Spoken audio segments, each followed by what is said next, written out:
Napakaganda nun yung nararanasan mo Na halimbawa, lumalapit ka sa Diyos, gusto mong mapalapit sa Kanya. Kung kailan ka naman lumalapit, saka ka naman nahihirapan. Alam mo kung bakit, kapatid? May demonyo kasi. At maganda ibig sabihin nun. Ang tinutukso ng demonyo at kanyang iniistorbo sa paglapit sa Diyos, yung mga sa Diyos. Pagka maraming istorbo, ibig sabihin may demonyong nang iistorbo.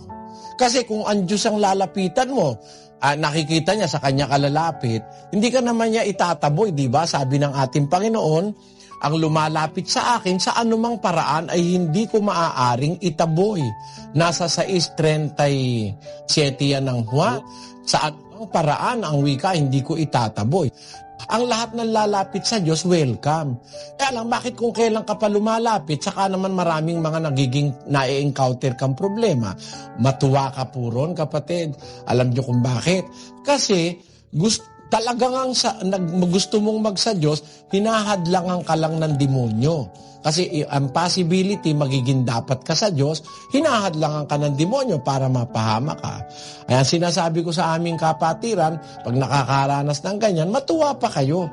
Pag merong ganyan, huwag kayong mawalan ng loob kasi lahat ng lumalapit sa Diyos talagang gustong ihiwalay at sansalain at istorbuhin at perwisyuhin ni Satanas.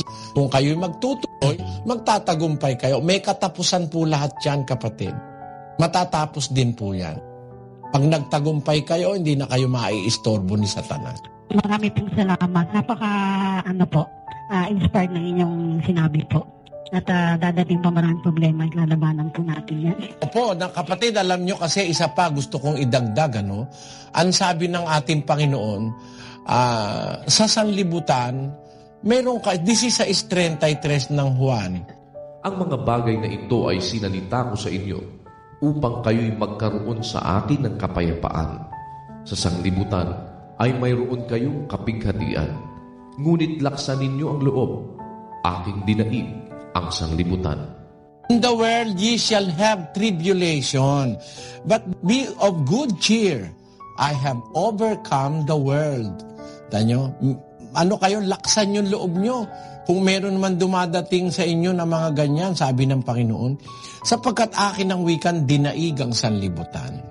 So, talagang may darating. Hindi ka makakaiwas. Kung gusto mong maging dapat sa Diyos, titiis ka lang.